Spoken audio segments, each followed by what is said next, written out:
I want to thank you again for joining us with Medicine with a Mission broadcast. This is episode 3 of many to come. This is another part of the ministry of Christian Sports Medicine Alliance.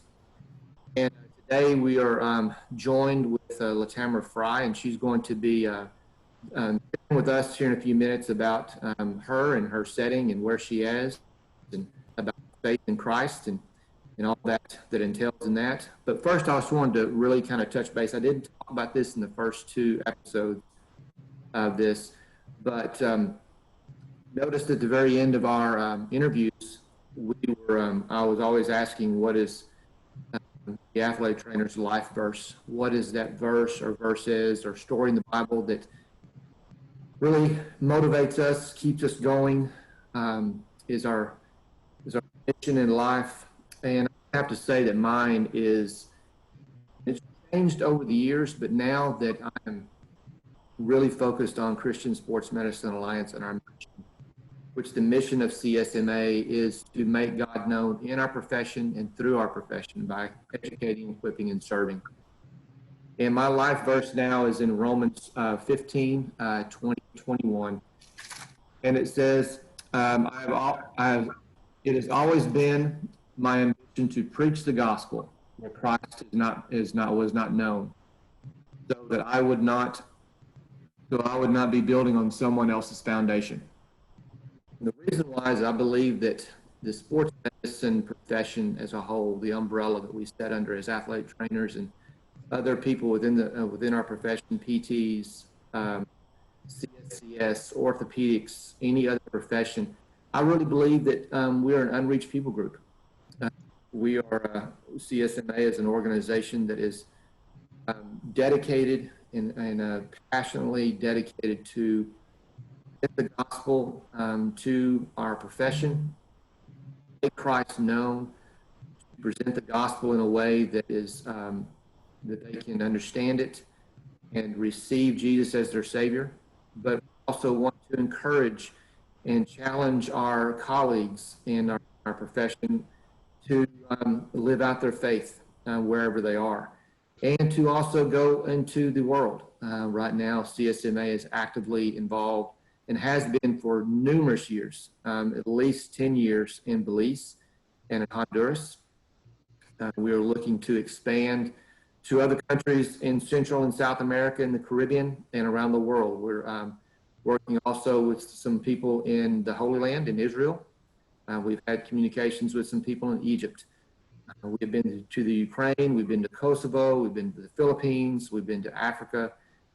We are just really dedicated and passionately in wanting to expand not only a profession, but expand the kingdom of God using gifts and skills that God has given us to work with athletes around the world. So let me get some light here, maybe some more light. Maybe that's a little better. Yeah, a little better. So, Latamara, you and I have known each other for probably, I don't know, 5-6 years maybe, I guess. Yeah. And well, maybe actually a little bit longer when you were at Timberview. Yeah. High school. So it's been a while. It's been a while. So tell us, where are you? What setting are you in? What school? Or what is your setting? How did you become an athletic trainer? Why did you go into this profession? And just share with us about your personal life and what's going on with you out and wherever you are. Well, I'm in Kilgore at Kilgore High School, and I got into athletic training because my dad was a coach, but he was science background. My mom's in the medical field, and so I grew up around sports. Sports is big in my family, and when I was at work with my dad one day, I met their athletic trainer where he was at the time, and I realized then that I could mix my passion for science and the medical field with sports I wasn't in an office job. That's not my cup of tea. That's not what I like. Being in the office a whole lot. So it allowed me to mix both of my passions together, and also be able to help people. And so I actually started in high school, with athletic training, and I loved it. So I'm basically living my dream. I realized then that's what I wanted to do, and that's what I set out to do. So that's how I got here where I am, all the way, through college and everything. Um, and I believe that God actually led me to Kilgore because I didn't even know Kilgore existed. And then it popped up when I was getting out of grad school, and it was time for me to find a real job. And so um, it popped up, and I was like, okay, I'll apply. I was in Tyler at the time, and I was like, I'll apply for that, and I got the job, and I've been here for going on 10 years now. 10 years. And for the people that are watching, that will be watching this, Latamara and I, we kind of joke around about this, is that Kilgore is deep East Texas. I mean, it is out in the woods. I mean, it is a beautiful part of the state. And we obviously have a mutual friend. She works with him every single day. His name is Red Gaines. And Red and I have been friends since my time in Tyler. I was actually the head athletic trainer at Robert E. Lee in Tyler from 97 to 01. And then I left Tyler for 2 years and was on staff with the Fellowship of Christian Athletes for 2 years. So I was in Tyler for 6 years. And so Red and I were able to really develop a really, really good relationship. And, Red is on my list of people that we'll be highlighting and talking to, because he and I have, and I think you can probably attest this, he and I have really developed an even deeper relationship spiritually through our faith. And, it's, back then we really didn't, it's unfortunate, it probably never came up. But, so we've really developed an even stronger relationship, not just as colleagues, but as brothers. And Latamara, how is been out there 10 years, and obviously we're in a situation right now in 2020 that you probably 10 years ago you would have never imagined in your life. How is Kilgore High School and the ISD? How are you and Red? How are y'all handling the situation that we're in, the pandemic? What is your setting looking like right now? What are you being asked to do and stuff? Well, it's funny. Me and Red were talking about this on the way to game last Friday, but I mean, really, we're in uncharted territory. So we're doing the best we can with what we have, the instructions that we've been given, and we've been really blessed at this point and up to this point to not really have any major issues as far as our athletes and our students. And we sanitize, which is in athletic training and being in the medical field, that's what we do anyways. Make sure everything is sanitized, but it has caused me to kind of let go of the reins a little bit, because I'm very particular, as most athletic trainers are, about the way things are done. And so sometimes I take it upon myself and take over it. But my students, even my athletes, they know if you touch something, once you use something, make sure you've wiped it down. Make sure that, and even the coaches, they spray everything. Like in between games, we spray. After every practice, we spray in nets and pads and everything. So it's a lot more tedious as to what we have to do to make sure that our students, our athletes, and even ourselves are safe. It's a little bit more mentally demanding been physically demanding, but we're getting through it. Like I said, we've been blessed up to this point. We haven't had too many issues with athletes. We work one day at a time. We take it one day at a time, that's what the Bible tells us to do. Tomorrow has issues of itself. All you can focus on is today, because that's all you've been promised to this point. So we're just taking it one day at a time. You know what? Kind of shifting gears here in a second. You know, we're both believers. We're both Christians. How has your faith during this time, and just how is it being a Christian first, athletic trainer obviously second? How are you as a Christian during this time, and as an athletic trainer, how are you meshing those together? And how have you meshed those together in 10 years of being in practice? You've been there for 10 years. How has your faith evolved? How have you been able to implement your faith in your daily life, in your work setting with your athletes and administrators and coaches and parents? I mean, it's really interesting the way it all happened, because you know, kind of going back a little bit, a little pre-story, but you know, growing up in church, and there's still a lot of questions that I had. Leaving home, going to college, you know, you really have to lean on the things that you've learned, and you basically learn and figure out what you're made of. And so fast forward a little bit, you know, I dealt with a lot of things in college, trying to find out myself, figure out who I am, as most people do in college. But when I first got here, I was looking for a church to go to. And so Red actually introduced me to the minister. He was the pastor of the church that I'm a part of now. And I mean, that was life-changing. One, that first of all, that Red even cared enough to help me and to say, hey, you know, let me introduce you to, you know, this person. And, you know, y'all can go from there. We were actually at a baseball tournament that we host here. And so, you know, that's how I say I got saved for real, because growing up, you're just kind of doing what your parents tell you to do.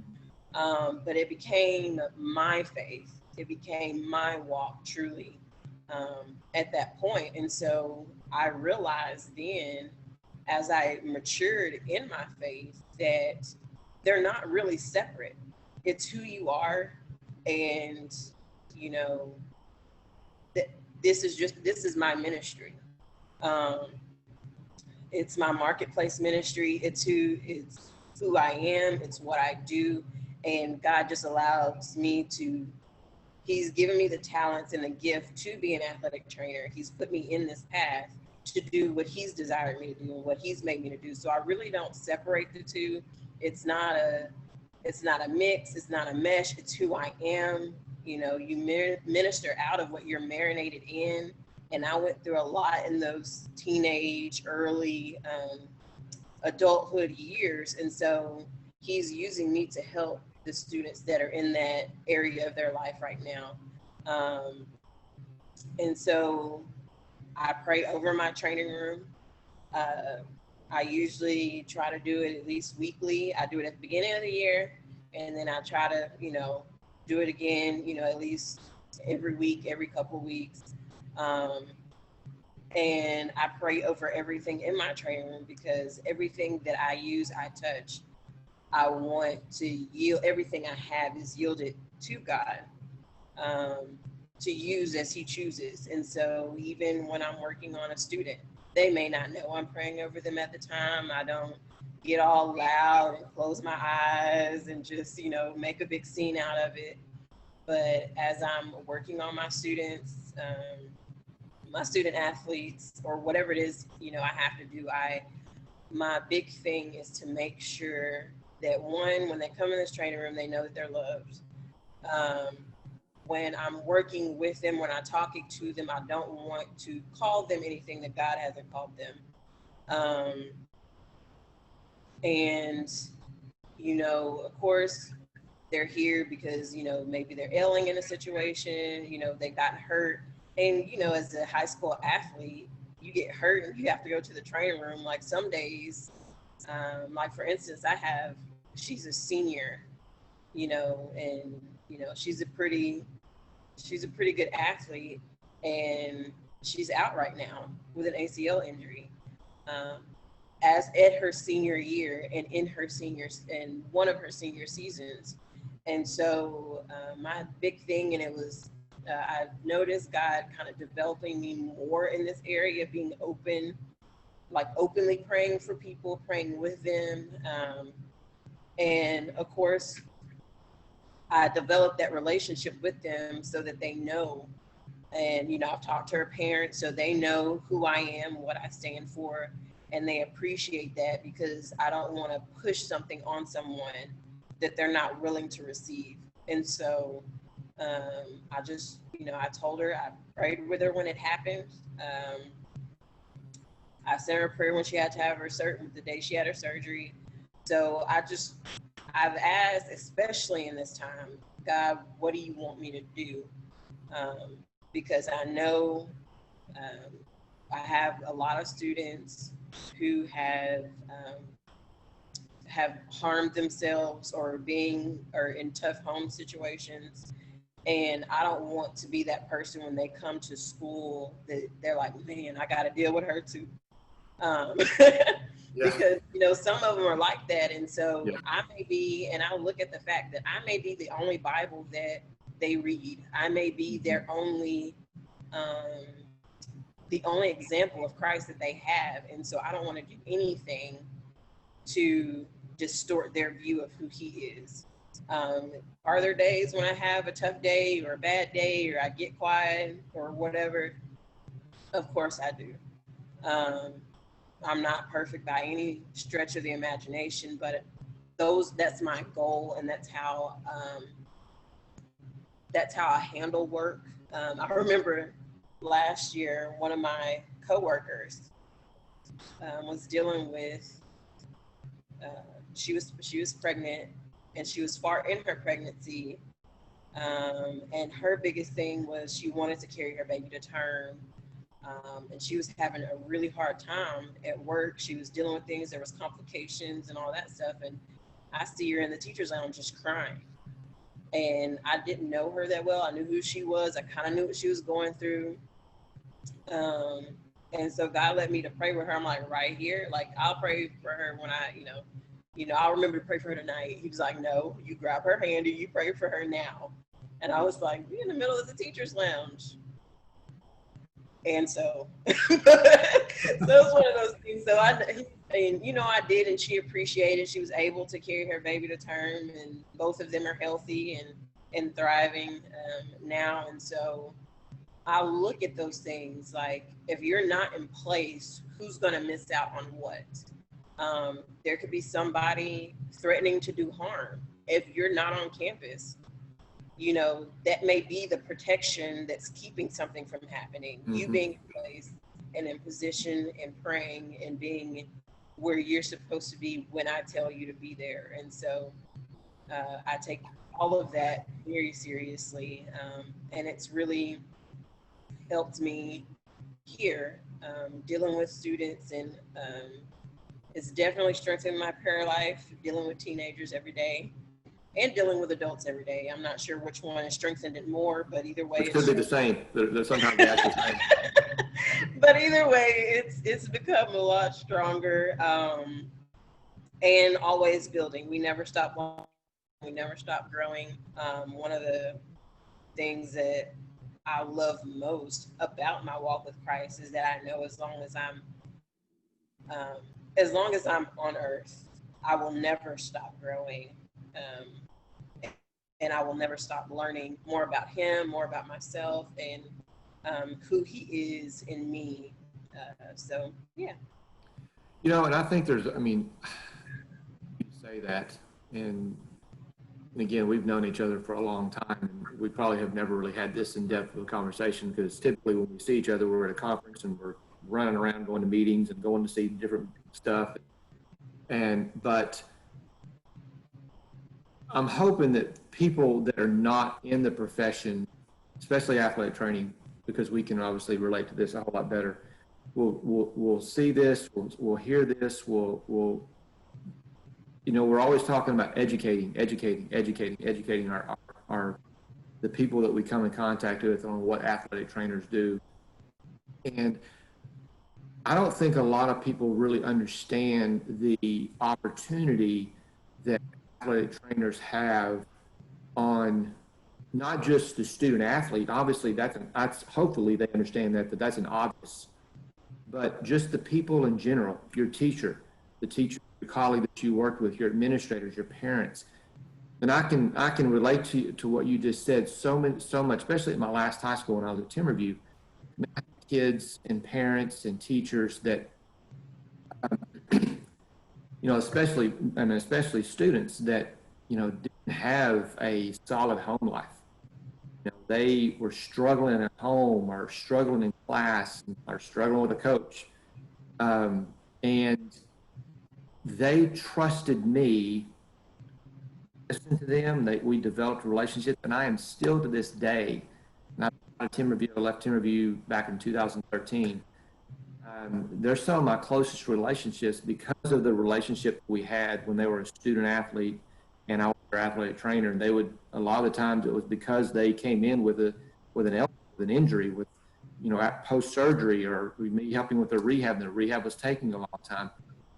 So, and then we add to that our Christian faith, that I think that you mesh those two together, it magnifies our opportunity to really impact a student, an adult colleague, or our parent, or whoever, because we have Christ living in us, and He is the source of our hope, our belief, our getting up every day. Without Him, without Jesus, I have nothing.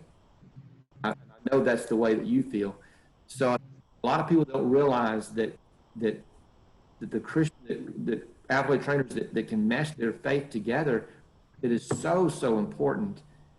And so I just really thank you for sharing that story, and that your testimony with us. Have you seen obviously, as a female and as an African American female, how would you encourage other females that are thinking about getting the profession, or that are maybe brand new? I mean, you're a seasoned veteran. You're not a first year rookie. How would you encourage those, especially that are Christians, that are going into these schools or these clinics or whatever setting they're in, maybe in college, maybe going into a GA program, maybe an assistant or working full time at a college? One being a female, then obviously as a person of color, how would you encourage them to live out their faith in their setting? Well, first, I would say, I would tell them, just like I tell my students now that are in my student athletic training program, I tell them at the beginning, hey, it's not for everyone. If you choose it, make sure it's because that's what you want to do, because it definitely comes with challenges of its own. And I tell them, if you don't absolutely love it, you will absolutely hate it, because schedule for the most part is dictated by everyone but you.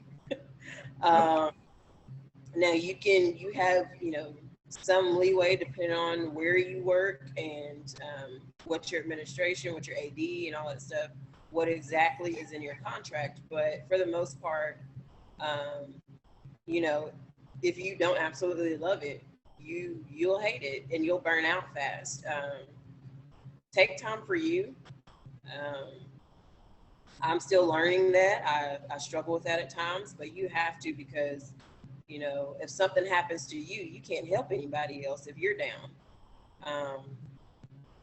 I would say, especially for those who are believers, make sure you allow God to fully use you in whatever setting that you're in, because you come in contact with people. It's a hands-on profession. And so you don't have to make a big show of it, because some people tend to struggle um, with how, you're in high school and, they've taken prayer out of schools, and if prayer is in you, there's no way they can take it out of school if you're in a school setting. Um, so, make sure that the kids know that you love them. Again, take time for you, spend that time, because if God has put you in that place, He's going to give you the grace and the provision to sustain you where you are. He's not going to leave you out there by yourself. So you have to lean on Him, lean on His strength, walk in His grace for what He has for you to do, because it can get tiring, and it can be a lot at times, but He is going to be that source that keeps you going. It has to come from Him. Being a female in the profession, don't put yourself in any bad situations. A lot of times you will, me here, I'm on the female athletic side. I do work with football some, like on Friday nights and stuff, but I guess growing up as a coach's kid, it kind of helps prepare me for working with male coaches all the time. But stand your ground. God isn't frail, and He doesn't expect you to be frail either. Be prayerful about those who are around you. Be discerning, because sometimes just because you're saved, everyone's not, even if they claim they are. And so you have to be mindful of those around you, because it's tough. It's not always fair, but especially if you're new, if you're just starting out, you're young, you're in your 20s or whatever, and you're just going to a new school. Sometimes it's tough. Don't put yourself in a bad situation. I remember when I got here, I think I was probably about 4 or 5 years older than our senior athletes. And so, if I didn't know how to stand my ground, if I didn't know how everything worked, and if I wasn't prepared for that going into it, then it could definitely be an issue. So you have to know who you are and what you're made of, because that's how people end up in the news. Mm-hmm. Yeah.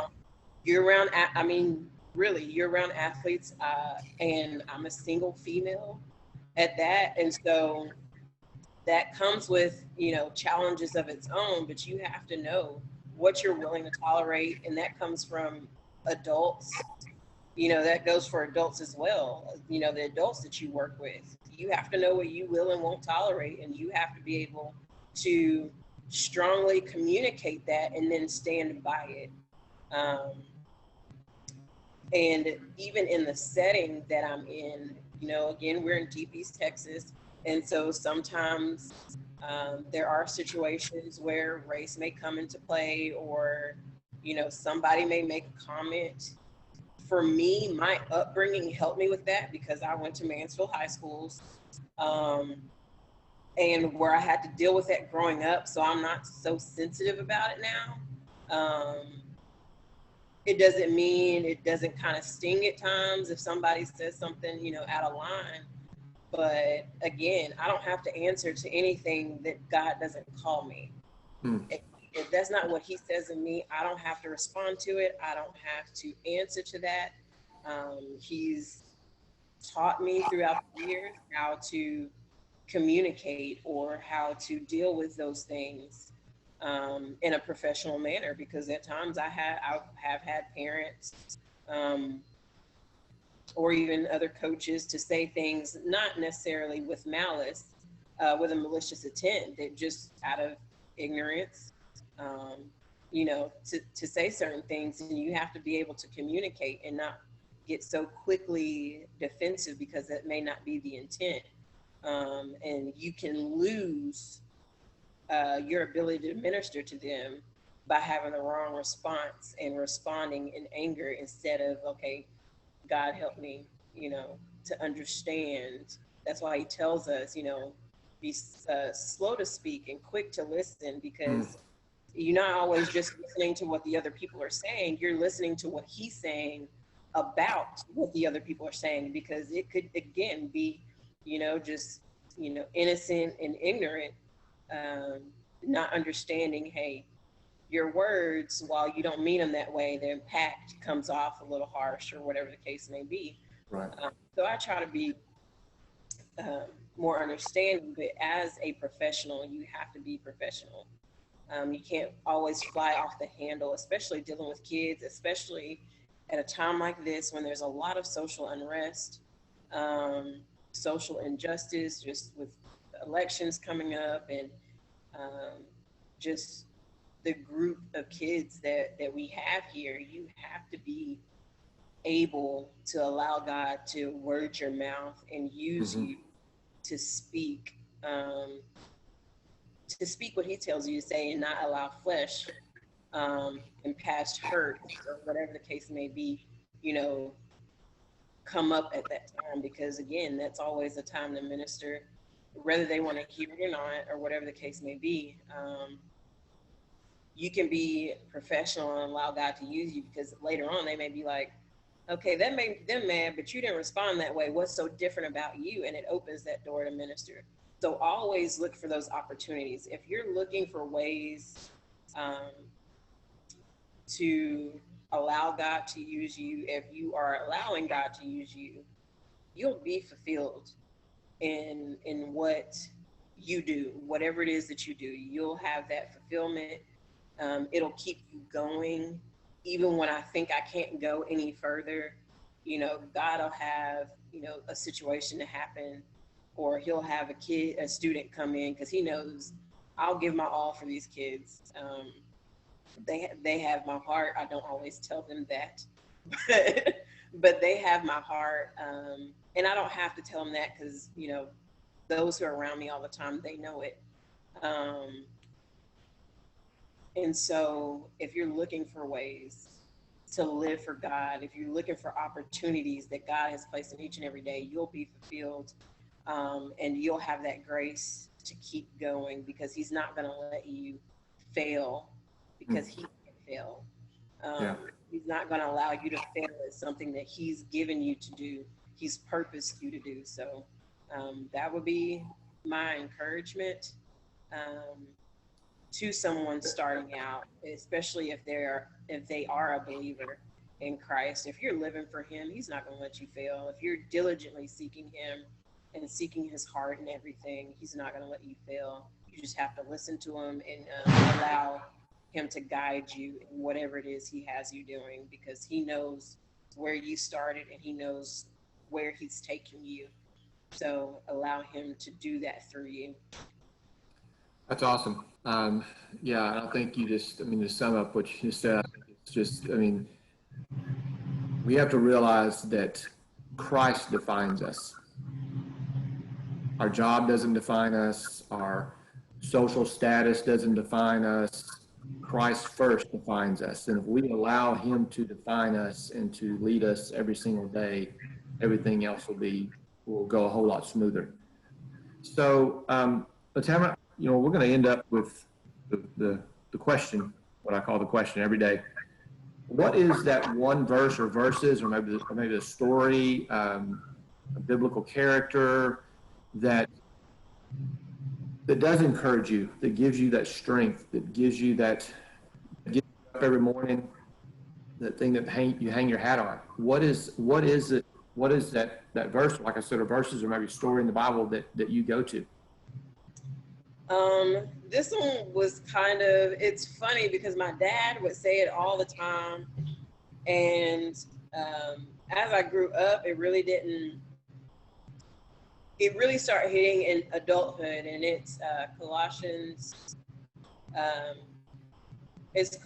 23, or 3:23. And it says, and whatever you do, do it heartily as to the Lord and not to men. Everything that we do, we have to look at it. Everything I do is for the Lord. You know, when we look at it, or when I look at it like that, you know, when I get out of bed, sometimes I have to like roll myself out of the bed to get up in the morning, or if I want to complain, or if I want to be like, I'm not doing that, I don't have to do that, that's not my job, blah blah blah, whatever it is, you know, whatever you do it as unto the Lord. If you're gonna put your hands to it, if you're going to do it for Him. Because there's times where I'm like, I'm not doing that. He's like, yes, you are. You're doing it. You're doing it, and you're gonna do it right the first time. And so, you know, that's my verse that keeps me going. I mean, of course, there's you know, plenty others that I go to depending on the situation, but that's the one thing every day, you know, everything you do it as unto Him, because it is for Him. Whatever you do, it is for Him anyway. So that's it. That's awesome. And, you know, I just want to, as we wrap up today, I just want to thank you very much I know you got midweek. You know, I don't know what midweek looks like at Kilgore High School. You know, kind of for us, the Timberview, we're kind of, you know, kind of gearing towards Friday night or basketball or volleyball. But I just want to thank you very, very much for sharing with us today and being very transparent and open about your faith and just other things that are going on in your life and how you've dealt with them. For everybody that'll be watching this, if you are interested in learning more about Christian Sports Medicine Alliance, please go to our website. It's christiansportsmed.org. You can follow us on Twitter tweet at CSMA. If you're an athletic trainer and looking for a spot on Facebook to do life with, to help and to be a part of, we have a page called Beyond the ATR. It's athletic trainers only. And it's just a spot where you can go and share your faith or share a prayer request or a struggle or a verse or a story that has impacted your life. We also have our Christian Sports Medicine Alliance Facebook page, which is for business and other things. So, and if you would love to support us at CSMA financially, we would really, really love your support to help us impact our profession for the Lord and to expand our ministry and to expand the mission of CSMA around not only the United States, but around the world, and to help us engage intentionally and directly the sports medicine community here in the States. Please go to our website and just prayerfully consider supporting us. But Tamara, thank you very much for being a part of this, and we'll probably see you down the road here pretty quick. If we ever get back into conferences, we'll be seeing each other at those meetings. But give Red a fist pump or a neck slap or something for me, and tell him I said hello. And I'm praying for you, girl. Thank you so much for being a part of this. And we'll talk to you soon. Thank you for having me. Thanks.